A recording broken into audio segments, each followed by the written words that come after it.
सामाजिक जबाबदारी ही संकल्पना नाही तर ती एक वृत्ती आहे। हे तत्व वैद्यकीय क्षेत्रात सांभाळत ज्यांनी वैद्यकीय क्षेत्राची संपूर्ण जबाबदारी घेतली, वैद्यकीय क्षेत्रात काम करत असताना संपूर्ण जबाबदारी सांभाळत त्यांनी बालरोग तज्ञ म्हणून यशस्वी पद्धतीने कार्य केलं आणि याशिवाय एचआयव्ही बाधितांसाठी त्यांनी सर्वोत्तम अशी भरीव कामगिरी केली। त्या डॉक्टर किमया निरंजन शाह मॅडम आज आपल्या स्टुडिओमध्ये उपस्थित आहेत। 8 मार्च महिला दिनानिमित्त आज ते आपल्या स्टुडिओमध्ये उपस्थित राहिले आहेत। मी त्यांचं मनापासून स्वागत करते आणि आजच्या कार्यक्रमाला सुरुवात करते। नमस्कार मॅडम। Thank you very much.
थोडक्यात परिचय जाणून घ्यायला आवडेल। मी सांगली जिल्ह्यातल्या इस्लामपूर या गावात, माझे वडील डॉक्टर, आम्ही 4 भावंड आणि वडिलांनी मुलींच्यात आणि मुलांच्यामध्ये आम्हाला कधी फरक नाही केला। आम्ही 2 भाऊ 2 बहिणी आणि शिक्षणावरती खूपच भर दिला।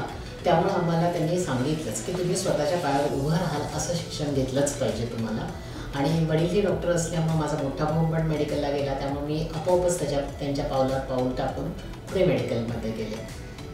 आणि या पद्धतीनं मग मी गव्हर्नमेंट मेडिकल कॉलेज मिरज इथं पहिल्यांदा MBBSला ॲडमिशन घेतली आणि इंटर्नशिपमध्ये माझं लग्न झाल्यानंतर मग पुढं मी लहान मुलांमध्ये माझं स्पेशलायझेशन केलं आणि 1991 पासून मी कोल्हापूरमध्ये प्रॅक्टिस करत आहे। लोटस मेडिकल फाउंडेशनच्या स्थापनेमागील नेमका उद्देश काय होता आणि आतापर्यंत तुम्ही जे मोठं सामाजिक कार्य त्या फाउंडेशनच्या थ्रू केलेलं आहे ते सुद्धा जाणून घेणं आम्हाला आवडेल। कसं झालं की मी 1991 साली कोल्हापूरमध्ये लहान मुलांची डॉक्टर म्हणून, बालरोग तज्ज्ञ म्हणून काम सुरू केलं। माझे मिस्टर डॉक्टर निरंजन शाह हे स्त्रीरोग तज्ज्ञ आणि त्यामुळे त्यांनी डिलिव्हर केलेल्या बेबी मी बघणे हे इतकं सहज होत गेलं होतं। परंतु पुढे काय झालं की असं लक्षात आलं की कोल्हापूरमधल्या वैद्यकीय क्षेत्रामध्ये अजूनही खूप आपल्याला भरीव कामगिरी करता येईल किंवा वाढवता येईल, म्हणून त्यांनी लोटस हॉस्पिटलची स्थापना केली आणि लोटस हॉस्पिटलची सुरुवात केली। तर त्यावेळेला असं लक्षात आलं की त्या हॉस्पिटल हे मल्टीस्पेशालिटी हॉस्पिटल होतं आणि त्याच्यामध्ये एकापेक्षा जास्त वेगळ्या आजाराची लोक यायचे। तेव्हा असं लक्षात आलं की या लोकांना कुठून तरी आर्थिक सहाय्य मिळायला पाहिजे, म्हणून आम्ही लोटस मेडिकल फाउंडेशनची स्थापना सुरू केली। त्याखाली आम्ही सुरुवातीच्या दिवसामध्ये विविध प्रोजेक्ट केले, जसे की स्माईल ट्रेन हा प्रोग्राम, म्हणजे ज्याच्यामध्ये फाटलेले ओठ आणि दुभंगलेला टाळू याच्यावरच्या शस्त्रक्रिया केल्या जातात, ते केलं। त्याच्यानंतर खूप वेगवेगळ्या ठिकाणी आम्ही आरोग्य शिबिरं घेतली आणि हळूहळू आमचा प्रवास हा HIV झुकला। HIV मेडिसिन आणि उपचार क्षेत्रात कार्य करण्याची प्रेरणा कशी मिळाली आणि या क्षेत्रातील तुमच्या अनुभवाबद्दल काय सांगाल? मी आताच म्हटलं तसं की आम्ही 1999 साली लोटस मेडिकल फाउंडेशनची स्थापना केली आणि त्याच्यामधून आम्ही वेगवेगळे सामाजिक उपक्रम करत होतो, ज्याच्यामधनं कोल्हापूरमधल्या वैद्यकीय क्षेत्रामध्ये काहीतरी भरीव कामगिरीची सुरुवात होईल असं वाटलं होतं. मी, माझे मिस्टर डॉक्टर निरंजन शहा आणि डॉक्टर संदीप साळुंखे असे 3 जण आम्ही 95 ते 2000 या काळामध्ये कोल्हापूरमधल्या विविध कॉलेजेसमध्ये HIV ची माहिती देण्यासाठी, बेसिकली HIV ची माहिती म्हणण्यापेक्षा आपण असं म्हणूया की जबाबदार लैंगिक वर्तन आणि याबद्दल जेव्हा माहिती द्यायला जात होतो तेव्हा लोकांना आम्ही येणंही आवडत नव्हतं, या विषयावर बोलायला आवडत नव्हतं. 25 वर्षापूर्वीची अवस्था म्हणजे तुम्ही लक्षात घ्या की त्यावेळेला लोकांना याविषयी फार बोलायला आवडत नव्हतं. परंतु काय झालं की HIV डोळ्यासमोर दिसत होता, HIV प्रसाराची कारणं दिसत होती आणि HIV किती प्रमाणामध्ये भारतामध्ये पसरतो आहे हेही समजत होतं. म्हणून आम्ही याच्यावरती काम करत होतो. हे काम करत असतानाच महाराष्ट्र राज्य एड्स नियंत्रण सोसायटी म्हणून जी मुंबईमध्ये आहे त्यांच्यातर्फे आम्ही आईपासून मुलाला होणारा HIV प्रतिबंध कार्यक्रम हा पहिला प्रोजेक्ट हाती घेतला. त्यांच्याकडे आम्ही जाऊन आमचं म्हणणं त्यांच्यासमोर मांडलं, त्यांनी ते ऐकून घेतलं आणि तो प्रोजेक्ट कोल्हापूर जिल्ह्यासाठी आम्हाला दिला. ह्याची सुरुवात 2006 साली झाली. त्यामुळे आम्ही 2006 साली त्याला PPTCT असं म्हणतात, त्या प्रोजेक्टमध्ये काम करायला लागलो. या प्रोजेक्टमध्ये काम करत असताना असं लक्षात आलं की या बायका ज्या आहेत, ज्या HIV पॉझिटिव्ह आहेत आणि ज्यांच्या डिलिव्हरी होण्याची शक्यता आहे, त्यांना डिलिव्हरीच्या वेळेला काही औषधं आणि प्रत्यक्ष बाळालाही काही औषधं दिल्यानंतर त्यांच्यापासून मुलाला होणारा HIV ह्याचं प्रमाण कमी करण्याची शक्यता आहे हे लक्षात आल्यानंतर ह्याच्यावरती खूपच काम केलं. कारण निदान येणारी पिढी तरी HIV सह जगू नये, त्यांना लागू नये HIV सह जगण्यासाठी म्हणून. परंतु तेव्हा असं लक्षात आलं की यांच्याकडे कोणीच बघत नाही, यांना कोणी नीट ट्रीटमेंट देत नाही, त्यांना कोणी हॉस्पिटलमध्ये ॲडमिट करून घेतलं जात नाही. इव्हन सरकारी हॉस्पिटल्समध्ये सुद्धा त्यांच्याकडे नीट उपचार होत नाही. याच्यामध्ये लोकांच्या मनातली भीती आणि आपल्या समाजाचा त्यांच्याकडे बघण्याचा दृष्टिकोन, या 2 गोष्टी त्याच्यामध्ये होत्या. म्हणून मग आम्ही 2008 पासून फक्त HIV लोकांच्यासाठी वेगळं हॉस्पिटल सुरू केलं. म्हणजे HIV पॉझिटिव्ह लोकांच्यासाठीचं हॉस्पिटल जे पश्चिम महाराष्ट्रात किंवा महाराष्ट्रातही पहिल्याच पद्धतीचं होतं. 2008 जूनपासून आम्ही ते 10 बेडचं हॉस्पिटल उद्यमनगर YP पवार या एरियामध्ये सुरू केलं. त्याच्यानंतर काय झालं की ते कार्यक्रम आमचा तो सुरू होता, त्याच्यामध्ये हॉस्पिटलमध्ये पेशंट येत होते, ॲडमिट होते, ते अगदी 10 बेड पुरत नव्हते, आम्हाला खाली जमिनीवरती बेड घालायला लागत होते. हे आमचं काम बघून 2010मध्ये महाराष्ट्र राज्य एड्स नियंत्रण सोसायटीनं आम्हाला मायग्रंट प्रकल्प म्हणून, मायग्रंट म्हणजे जे काही स्थलांतरित कामगार असतात त्यांच्यावरती पण काम करण्यासाठी आम्हाला बोलावून घेतलं. म्हणजे असं असतं की या लोकांना आल्यानंतर ते घरापासून लांब आलेले असतात, UP, बिहार किंवा महाराष्ट्रातल्याही विविध भागातून आलेले असतात. तर अशा लोकांना काय असतं की या लोकांना HIV माहिती देणं, कंडोमचा वापर का करावा, म्हणजे निरोधचा वापर का करावा हे सांगणं आणि HIV प्रतिबंध व्हावा याच्यासाठीचा अवेअरनेस त्यांच्यामध्ये किंवा त्यांच्यामध्ये जनजागृती निर्माण करायची, त्यांचं टेस्टिंग करायचं आणि जर HIV असेल तर त्याच्यावरचे उपचार सुरू करायचे. आणि कोल्हापूर जिल्हा हा हाय प्रिव्हॅलन्समध्ये होता. सांगली, कोल्हापूर आणि पुणे, ठाणे हे 4 जिल्हे महाराष्ट्रातले जिथं HIVचं प्रमाण भरपूर आहे असे जिल्हे असल्यामुळं याच कोल्हापूर जिल्ह्यातल्या 100 गावांच्यामध्ये वेगवेगळ्या पद्धतीनं काम करा म्हणून एक लिंक वर्कर प्रकल्प, असे 2 प्रकल्प आम्हाला महाराष्ट्र राज्य एड्स नियंत्रण सोसायटीनं दिले. त्यामुळे आमचं HIVतलं काम वाढतच गेलं आणि त्याचबरोबर ते हे हॉस्पिटल पण चालू होतं. असे आम्ही एकातनं दुसरे, दुसऱ्यातनं तिसरे अशा प्रोजेक्टमध्ये जात जात HIVचं आमचं काम वाढत गेलं. तर 2010मध्ये हे सुरू झालं. 2014मध्ये आमच्या असं लक्षात आलं की HIV पॉझिटिव्ह जी मुलं आहेत, जी लहान आहेत, ती अत्यंत भूमी आहेत, ती बोलत नाही आहेत, त्यांच्या घरातल्यांनाही जगतील याच्याबद्दल काही आशा नाही आहे. बऱ्याच मुलांना आईवडील दोघंही नाही आहेत, त्यांचे काका, काकी, मावशी, आजी, आजोबा त्यांना सांभाळत आहेत.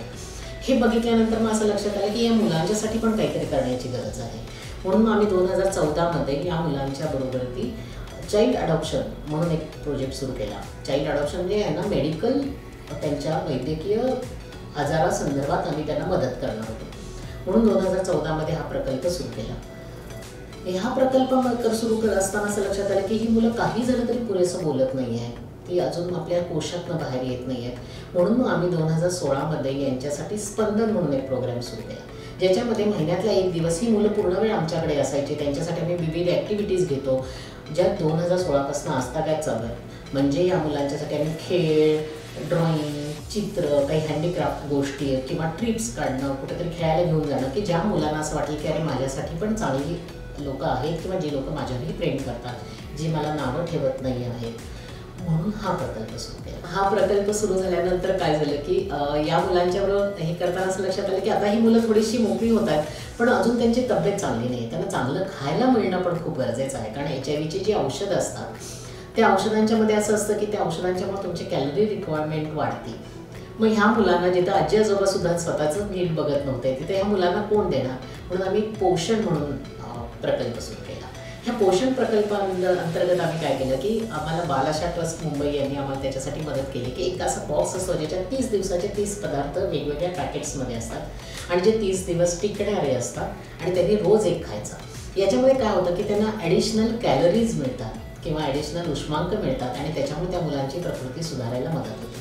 मग हा प्रोजेक्ट आमचा तेव्हापासून चालू आहे आणि याच्यामध्ये आता असं झालेलं आहे की मुलंच आता डिमांड करतात की आम्हाला हे पाहिजे, आम्हाला हे पाहिजे, हे जास्त छान आहे, हे चांगलं नाही आहे आणि त्याप्रमाणे आम्ही देणाऱ्या गोष्टींच्यामध्ये त्यांना मग बदल करत जातो. मग हे झाल्यानंतर काय झालं की या मुलांच्यामध्ये असं लक्षात आलं की आता आमची मुलं जी 2014पासूनची आहे ती आता मोठी होत आहेत, 17, 18, 19, 20मध्ये ती चांगली आहेत तब्येतीनं.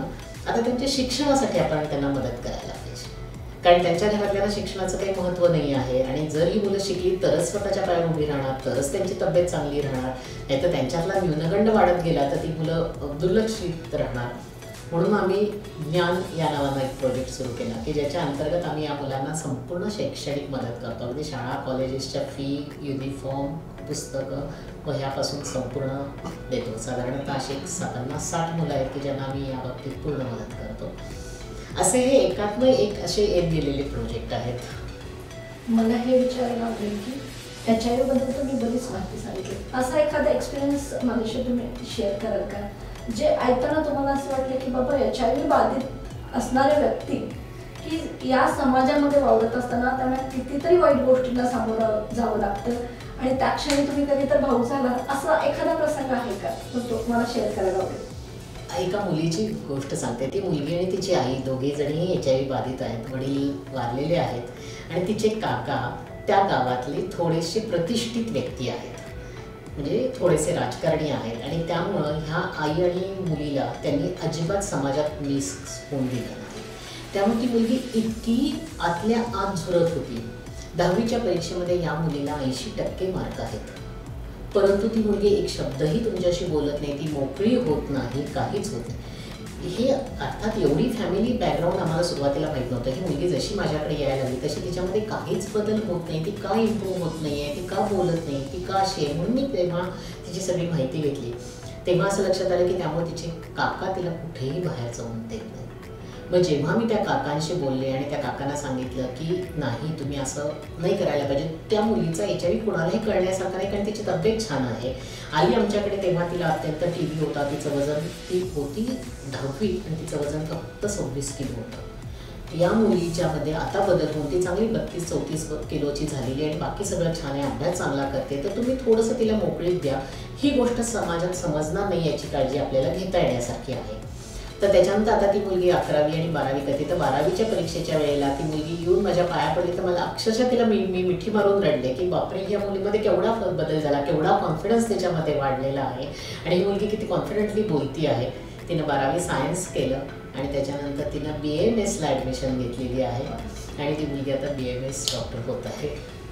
मॅडम, मी छान माहिती सांगितली आपल्याला आणि मला मॅडम हे सगळं जाणून तर घेतलं मी HIV बाधित लोक कसं असतं, तुम्ही त्यांना कशा पद्धतीने ट्रीट केलं हे तर मी ऐकलं, पण आजही समाज त्यांना त्या समाजाचा दृष्टिकोन त्या व्यक्तीबद्दलचा बदलला असं तुम्हाला वाटतं का?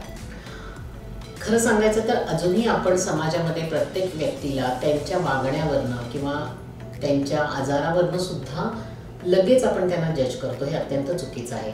परंतु आता असं आहे की आता HIV सह लोक अत्यंत चांगलं नॉर्मल आयुष्य जगू शकतात. इतकी चांगली औषधं अवेलेबल आहेत. म्हणून मी मगाशी जसं सांगितलं की मुलांच्यासाठी आम्ही एवढे सगळे प्रोजेक्ट सुरू केले. त्याचबरोबर ती 2016मध्ये आम्ही राष्ट्रीय एड्स नियंत्रण संस्था, ज्याला NACO म्हणून ओळखलं जातं, त्या संस्थेकडं आमच्यासाठी ART सेंटर सुरू करण्यासाठी आम्ही ते प्रयत्न केले. ART सेंटर हे काय आहे तर या लोकांना जी औषधं दिली जातात, HIV बाधितांना जी औषधं असतात त्या औषधांना ART औषधं असं म्हटली जातात. ARTचा लॉंग फॉर्म आहे, अँटी रिट्रोव्हायरल थेरपी. आणि ही औषधं या लोकांनी आयुष्यभर घ्यायची असतात आणि ही औषधं अत्यंत सोपी आणि गव्हर्नमेंटकडनं पूर्ण मोफत मिळतात. त्यासाठी लागणाऱ्या तपासण्यासुद्धा गव्हर्नमेंट पूर्णपणे मोफत करतं. मग आता प्रश्न आहे की ही औषधं त्यांना मिळायला पाहिजेत. तर ती खूप लोकांना सरकारी दवाखान्यात जायला आवडत नाही, लोकांना आपली माहिती समजेल याची भीती असते. म्हणून आम्ही नॅकोकडं पब्लिक प्रायव्हेट पार्टनरशिप खाली ART सेंटर लोटस मेडिकल फाउंडेशनला मिळावं म्हणून ॲप्लिकेशन दिलं. त्याच्यानंतर 2016मध्ये याच्यावरती भरपूर त्यांनी येऊन आमचं इन्स्पेक्शन केलं, आमचं काम बघितलं आणि 2017पासून आज तागायत आमचं ART सेंटर चालू आहे. आणि त्या ART सेंटरखाली आमच्याकडे आता एक साधारणतः 1200 पेशंट्स औषधं घेतात. मग ही औषधं नियमित घेतल्यानंतर हे पेशंट्स पूर्णपणे नॉर्मल असतात. तर मला आजच्या आपल्या ह्या त्याच्यातून लोकांना असा संदेश द्यायला आवडेल की HIV ला घाबरू नका, HIV पासून लांब पडू नका. HIV असेल तर HIV वरती अत्यंत चांगले उपचार आहेत, तर तुम्ही पुढे होऊन ते उपचार घ्या आणि त्या उपचाराने तुम्ही अत्यंत नॉर्मल आयुष्य जगू शकाल. 60, 70, 80 वर्षापर्यंतचं आयुष्य जगू शकाल. तुम्ही तुमच्या कुटुंबासाठी आणि समाजासाठी उपयुक्त व्यक्ती म्हणून काम करू शकाल. आणि हे तुम्ही लोकांनी पुढं होऊन HIV वरती उपचार घ्यावेत असं मला वाटतं. अर्थात एक प्रश्न जो तुम्ही मगाशी विचारलात की समाजामध्ये यामध्ये काय आहे, तर समाज अजूनही पूर्ण बदललेला नाही, पण तरीसुद्धा समाजात म्हणजे जी नवीन पिढी आहे ती याच्याकडे ओपन दृष्टीनं बघते आहे. ओके आहे तर आहे, परंतु जी जुनी पिढी आहे ती मात्र अजूनही यांच्याकडे कलंकित नजरेनं बघते, पण तेही बदलेल अशी मला आशा आहे. एक यशस्वी बालरोगतज्ञ, त्याशिवाय HIV रुग्णांसाठी देवदूतच म्हणेल मी आता. नाही, फारच मोठे शब्द आहेत. यशस्वी बालरोगतज्ञ, HIV रुग्णांसाठी तुम्ही केलेलं कार्य आणि परत कुटुंब सांभाळ, हे सगळं तिने सांभाळताना तो प्रवास कसा होता, कुटुंबियांची साथ कशी मिळाली? मी लग्न होऊन ज्या कुटुंबात आले त्या कुटुंबामध्ये माझे सासरे कोल्हापूरमधले प्रथितयश डॉक्टर होते. डॉक्टर CR शहा म्हणून त्यांना ओळखलं जायचं आणि अक्षरशः घरटी पप्पांचे पेशंट असायचे. माझे हजबंड डॉक्टर निरंजन शहा हेही कोल्हापूरमधले प्रथितयश स्त्रीरोग तज्ज्ञ आहेत. आणखीन त्यांनी लोटस हॉस्पिटलची संकल्पना 1998मध्ये कोल्हापूरमध्ये सुरू केली. त्यांनी हे हॉस्पिटल पण चांगल्या पद्धतीनं चालवलं. त्यामुळे मला पार्श्वभूमी खूपच चांगली होती आणि सगळ्यात महत्त्वाचं म्हणजे माझ्या वरती अत्यंत चांगल्या पद्धतीनं विश्वास टाकला गेला होता निरंजनकडनं की हां, ही न करेल, हिला इच्छा आहे ना, आपण करायला मदत करूया, हिच्यामध्ये ती करण्याची क्षमता आहे. तर या पद्धतीने माझ्या ॲबिलिटीवरती जो विश्वास दाखवला घरातल्यांनी तो खूप महत्त्वाचा होता. त्याचबरोबर माझ्या मुलांनाही असं वाटलं की अरे आई काहीतरी वेगळं करते आहे तर करू दे, तिला काही हरकत नाही. त्यांनीही कधी आडकाठी आणली नाही. माझ्या माहेरची सासरची सर्व माणसं, माझे मित्रमंडळी, आणखीन आमचे ट्रस्टी मुख्य म्हणजे संस्थेचे, या सगळ्यांनी माझ्यावर प्रचंड विश्वास दाखवल्यामुळे मी आज एवढं काम करू शकले आहे. आणि हे काम कोणा एकट्याचं नसतं. जेव्हा तुम्ही एवढ्या मोठ्या प्रमाणामध्ये काम करता, कारण आम्ही लोटस मेडिकल फाउंडेशनतर्फे लिटरली कोल्हापुरातल्या गावागावात, जिल्ह्यातल्या सगळ्या गावागावात आणि खेड्यात जात आहोत. तर ही टीम आहे. मी फक्त तिथं टेबल खुर्चीवर बसून त्याला काम सांगते, पण काम करणारी आमची जी टीम आहे ती खरंच खूप चांगली आहे. HIV रुग्णांच्याकडे परत वळूया. आपण HIV रुग्णांसाठी मोफत उपचार आणि साहित्य हे कशा पद्धतीने काय? हा खूपच महत्त्वाचा प्रश्न आहे. याचं कारण असं की आपल्याला इच्छा खूप असते, परंतु प्रत्येक गोष्टीसाठी पैसा हा लागतोच आणि तो पैसा येणं आणणं हे खूप म्हणजे त्रासदायकच काम आहे.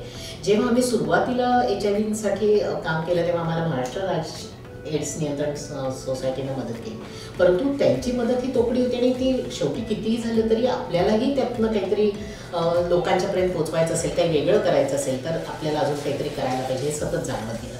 मग त्यासाठी आम्ही गावागावात जाऊन लोकांना माहिती देऊन त्यांच्याकडनं डोनेशन्स मागितली. माझे मित्रमैत्रिणी, आमचे कुटुंबीय, आमचे जे काही सुहृद होते किंवा जे मित्र होते त्या सगळ्यांनी मदत केली.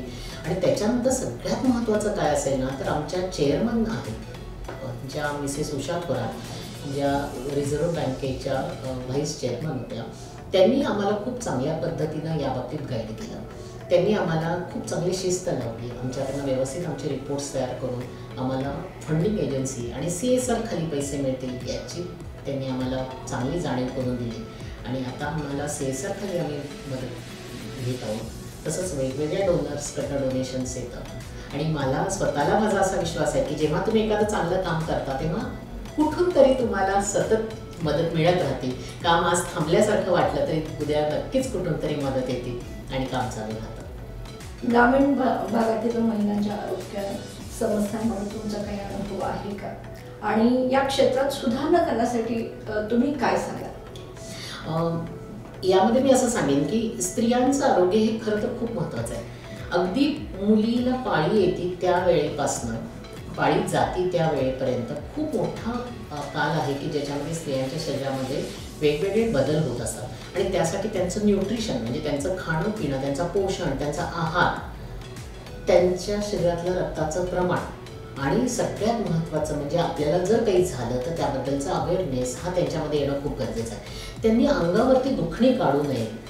जे समाजात त्यांना बोलायची लाज वाटते, जे पाळीशी नियमित किंवा पाळीशी संबंधित जे आजार असतील त्याविषयी त्या बोलत नाहीत, तर असं न होता त्यांनी पुढं होऊन बोललं पाहिजे असं मला वाटतं. आणखीन आता मला असं वाटतं की याच्यामध्ये थोडेसे बदल होत आहेत आणि नवीन पिढी तरी पुढं येऊन याविषयी बोलती आहे असंही मला जाणवत आहे. LGBTQA+ क्लिनिक हा कोल्हापुरातील पहिल्या प्रकारचा प्रकल्प आहे आणि यामागची संकल्प आणि उद्दिष्ट नेमकं काय आहे? कोविडमध्ये खूप मोठ्या प्रमाणामध्ये सगळ्यांनाच त्रास झाला. तर कोविडमध्ये आम्ही काय केलं होतं की आमची मुलं जी बाजूला पडली होती तर त्या मुलांच्यासाठी म्हणून आम्ही स्मार्टफोन्स दिले की ज्या फोन्सवरनं व्हॉट्सअपवरनं आम्ही त्या मुलांशी संबंधित राहू आणि एकमेकांच्या कॉन्टॅक्टमध्ये राहू. त्या मुलांनी त्याचा खूप चांगला फायदा करून घेतला आणि आम्ही सगळेजण त्या मुलांच्या बरोबर होतो. जसं कोविड संपत आला 22-23मध्ये असं लक्षात आलं आमच्या की खूप मोठ्या प्रमाणामध्ये मुलांना अवेअरनेस आलेला आहे की त्यांच्यातल्याच काही मित्रमंडळींच्यामध्ये काही वेगळ्या पद्धतीनं बघितलं जातं. आम्ही आमच्याकडे HIV-मध्ये समलैंगिक संबंध असणारे जे लोक आहेत त्यांच्यामध्ये पण HIVचं प्रमाण थोडं जास्त आहे म्हणून आम्ही HIVमध्ये त्यांच्याबरोबर ते काम करतच होतो. तर या कामामध्ये असं लक्षात आलं की या लोकांचे जे काही प्रॉब्लेम्स आहेत त्याच्याकडे थोडंसं अजून डोळसपणे बघणं गरजेचं आहे. त्यांच्याकडे आजही आपण स्टिग्मा याच दृष्टीनं बघतो किंवा या लोकांच्याबद्दल आपण हसतो, त्यांच्याकडे आपण दुर्लक्ष करतो किंवा त्यांची चेष्टा करतो, परंतु तेही माणूस आहेत आणि बाय नेचर हे असं आहे. त्यांनी मुद्दाम स्वतःमध्ये हे बदल केलेले नसतात. याच्यामध्ये इव्हन प्राण्यांच्यामध्ये सुद्धा होमोसेक्शुअलिटी दिसून आलेली आहे आणि बाहेरच्या जगामध्ये याला खूप ओपनली ॲक्सेप्ट केलं जातं परंतु आपल्याकडे केलं जात नाही. त्यामुळे ही लोकं आपले आजार परत लपवण्याच्या मागे लागतात आणि हे पुढे येत नाही. म्हणून आमच्या चेअरमन जे आहेत त्यांच्याबरोबर मी चर्चा करून आम्ही या पद्धतीने LGBTQ क्लिनिक सुरू करण्याचा निर्णय घेतला. याच्यामागचा उद्देश असा होता की त्या लोकांना त्यांचे वैद्यकीय आजारावरची सर्व काही ट्रीटमेंट जी आहे ती त्यांना एका छताखाली मिळावी आणि ही वैद्यकीय ट्रीटमेंट मिळताना त्यांच्यावरती जे मानसिक त्यांच्यावरचे ताण आहेत त्याच्यावरती पण आपल्याला काम करता येईल या पद्धतीनं आम्ही त्याचं ओपनिंग करून आता गेली वर्ष आम्ही त्याच्यावरती 1.5 वर्ष काम करत आहोत. बालरोग तज्ज्ञ म्हणून विशेषतः जन्मलेल्या बाळांसाठी असू दे किंवा गरोदर मातांसाठी असू दे त्यांना अशी काय माहिती द्याल जेणेकरून बाळ जन्माच्या आधीच त्या व्यवस्थित आपली काळजी घेतील, आपलं आरोग्य सांभाळतील आणि बाळ जन्मल्यानंतर देखील त्यांना काही सूचना तुम्ही करू इच्छिता का? कसं आहे की आपल्याकडे आजही मुलगी डिलिव्हरीला माहेरी जाते आणि पहिल्या डिलिव्हरीला तर ती जातीच जाते. मग काय होतं की त्यावेळेला तिचे का जाते ती 5-6-7 महिन्यामध्ये तर तिचं खाणं पिणं व्यवस्थित व्हावं याचं कारण असं आहे की तिचं न्यूट्रिशन खूप चांगलं असलं पाहिजे. म्हणून माझं असं सांगणं आहे की लग्न झालं गरोदर राहिलो असं नको, तर गरोदर पण म्हणजे आपली मानसिक आणि शारीरिक तयारी आहे का आपल्याला मूल होऊन देण्याची याच्यासाठी त्या पती पत्नींनी नक्की निर्णय घ्यायला पाहिजे की ओके आता आपली मानसिक आणि शारीरिक तयारी आहे तर आपण आता गरोदर राहावं. या गरोदरपणामध्ये खूप आनंदी असणं, चांगलं खाणं पिणं, उत्साही असणं हे खूप गरजेचं आहे कारण ते सगळे संस्कार बाळावरती होत असतात. त्याचबरोबर ती चांगल्या पद्धतीनं डिलिव्हरी होणं हेही खूप महत्त्वाचं आहे. मला हे सांगायला आवडेल की यासाठी आम्ही आमच्या लोटस हॉस्पिटलमध्ये लोटस जनसाधारण हॉस्पिटल म्हणून आम्ही कम्युनिटी हॉस्पिटल म्हणून सुरू केलेलं आहे की ज्याच्यामध्ये आम्ही डिलिव्हरी सीझर हे अत्यंत माफक दरामध्ये करतो आहोत की जेणेकरून आपल्यामधला काही जो काही वर्ग आहे की ज्यांना सरकारीमध्ये जावत नाही आणि खाजगी परवडत नाही, कारण आता आपल्याकडे डिलिव्हरीच्या सीझरची पण कॉस्ट खूप वाढलेली आहे. तर याच्यासाठी आम्ही जनसाधारण हॉस्पिटलमध्ये यासाठी वेगवेगळे प्रकल्प राबवत आहोत. डिलिव्हरी आता जी काही एकेकाळी नॅचरल किंवा नॉर्मल डिलिव्हरीला जे खूप महत्त्व होतं तसं आता राहिलेलं नाही आहे. याचं कारण असं की जसं आपण बदलत चाललो आहोत तसं आपल्यामध्ये मुलांच्यामध्येही थोडासा डोक्याचा आकारही वाढतो आहे. शिवाय आपल्या शारीरिक कष्टांची पद्धत खूप बदललेली आहे. स्क्वॅटिंगची पोझिशन आता आपली गेलेली आहे. तर त्यामुळं आता सीझरचं प्रमाण थोडं वाढलेलं आहे. तर सीझरला फार मोठा काही ऑपरेशन आहे किंवा त्याच्याकडे नॉर्मलच डिलिव्हरी व्हायला पाहिजे अशा पद्धतीनं न बघता ज्या पद्धतीनं बाळ आणि आई दोघंही सुरक्षित राहतील अशा पद्धतीनं डिलिव्हरी होणं खूप गरजेचं आहे. दुसरं असं आहे की मुलांना जन्मल्यानंतर पहिल्या अर्ध्या तासातच अंगावरचं दूध मिळणं खूप गरजेचं आहे, कारण तो त्या मुलाचा हक्क आहे आणि त्यामुळं त्या मुलांच्या प्रतिकारशक्तीमध्ये चांगली वाढ होते आणि आईला दूध येण्यास खूप चांगली मदत होते. बाळाला पहिले 6 महिने शक्यतो आईच्या दुधावरती ठेवावं. बाळाला पहिल्या जन्माला आल्यानंतरच्या पहिल्या 7-8 दिवसामध्ये थोडं सांभाळायला पाहिजे. लगेचच त्याला चोळून आंघोळ घालणं हा प्रकार नको, गुटी नको. ह्या गोष्टींना थोडंसं आपण फाटा दिला तर आपली बाळं आता खूप चांगली राहतील. बालमृत्यूचं प्रमाण आता आपल्याकडचं खूप कमी झालेलं आहे. इन्फंट मॉर्टॅलिटी रेट पण कमी झालेला आहे. परंतु या गोष्टींच्याकडे थोडंसं अजून उत्साहाने किंवा जास्त डोळसपणे बघायला पाहिजे असं मला वाटतं. तुम्ही बालरोग तज्ज्ञ म्हणून महिलांचं जे हे सांगितलं की बाबा इतर हॉस्पिटलच्या तुलनेत कशा पद्धतीनं तुमच्याकडे सुविधा उपलब्ध आहेत किंवा एकंदरीत महिलांच्या गर्भारपणाचा विचार करून ज्या काही गोष्टी किंवा ज्या काही सुविधा त्याच्याबद्दल आणखी एकदा डिटेल्स सांगितलं तर खूप बरं होईल, जेणेकरून ज्यांना गरज आहे ते लोक तुमच्या हॉस्पिटलपर्यंत पोहोचतील. राजारामपुरीमध्ये आमचं जे लोटस जनसाधारण हॉस्पिटल आहे तिथे आम्ही वेगवेगळ्या पद्धतीनं लोकांना डिलिव्हरीचा अंगावरती बोजा पडू नये त्या खर्चाचा याच्यासाठी आम्ही प्रयत्न करतो. त्याच्यामध्ये आम्ही 2 वेगळ्या गोष्टी केलेल्या आहेत. एक महत्त्वाची म्हणजे की पहिल्या 3 महिन्यात जर तुम्ही नावनोंदणी केली तर ते एक ठराविक रक्कम आहे जी प्रत्येक 3-3 महिन्याला भरायची आणि डिलिव्हरी नॉर्मल होईल किंवा सिझेरियन होईल तरीसुद्धा त्याच्यामध्ये बदल नाही. हाच खर्चामध्ये त्यांची सिझेरियन झालं तरी तोच खर्च, नॉर्मल डिलिव्हरी झाली तरी तोच खर्च. दुसरा मार्ग असा आहे की आम्ही डिलिव्हरीचं आणि सिझेरियनचं एक पॅकेज केलेलं आहे ज्याच्यामध्ये लहान मुलांचे डॉक्टर, भूल रोगतज्ञ, लागणारी औषधं या सगळ्यांच्या सह त्यांच्यासाठी डिलिव्हरीचं पॅकेज केलेलं आहे. ज्याच्यामध्ये सिझेरियनचं पण आहे, नॉर्मल डिलिव्हरीचं आहे. तसंच गर्भाशयाची पिशवी काढण्याचं पण आहे. आणखीन दुर्बिणीतून शस्त्रक्रिया ज्या केल्या जातात गर्भाशयाची पिशवी काढण्याच्या किंवा इतर त्याच्यासाठीही केलेलं आहे. हे करण्यामागचा उद्देश काय आहे तर जनसाधारण हॉस्पिटल हे आमच्या हॉस्पिटलचं नाव आहे. जनसाधारण म्हणजे सर्वसामान्य लोकांच्यासाठी जिथं येताना लोकांना आपल्यावरती किती मोठा बोजा पडणार आहे असा विचार न करता येता यावं आणि त्यांच्या आवाक्यातील हा खर्च असावा हा त्याच्यामागचा आमचा मेन उद्देश आहे. वैद्यकीय क्षेत्र सांभाळत असताना मला विचारायला आवडेल की ट्रेकिंग आणि प्रवास हे सुद्धा तुम्हाला करायला आवडतं. त्या छंदाबद्दल कसा वेळ काढता? ॲक्च्युली मला असं वाटतं की महाराष्ट्रात जन्मल्यानंतर आपण शिवाजी महाराजांना ऐकतच मोठे झालेलो असतो आणि शिवाजी महाराजांच्या बाबतीत तर आपल्या सगळ्यांच्या मनामध्ये इतका प्रचंड आदर आहे.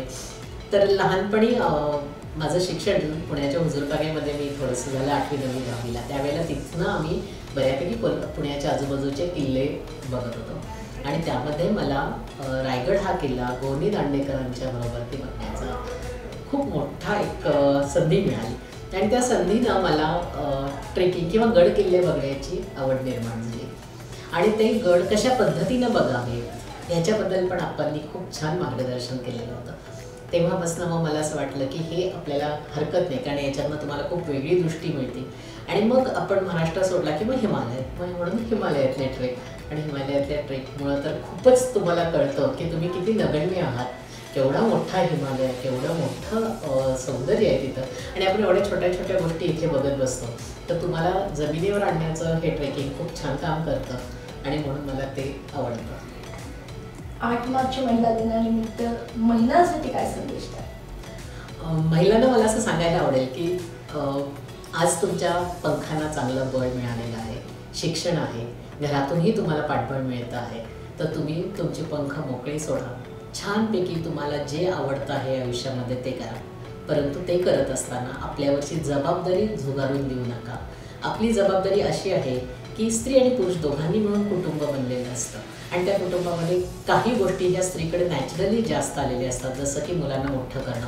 तर आपली जबाबदारी सांभाळून तुम्ही तुमच्या पंखांना छानपैकी बळ द्या आणि की भरारी घ्या आयुष्यात, असं मला सांगायला आवडेल. तर आज आपल्या स्टुडिओमध्ये आल्यानंतर डॉक्टर किमया शाह, ज्यांनी बालरोग तज्ज्ञ म्हणून, याशिवाय HIV ग्रस्तांसाठी उपचार पद्धती, याशिवाय महिलांसाठी एक प्रेरणादायी अनेक गोष्टी आपण त्यांच्याकडून आज या स्टुडिओमध्ये ऐकल्या. मी मॅडमचे तारांच्या वतीने आभार मानते आणि धन्यवाद देते. धन्यवाद मॅडम. नमस्ते. Thank you very much.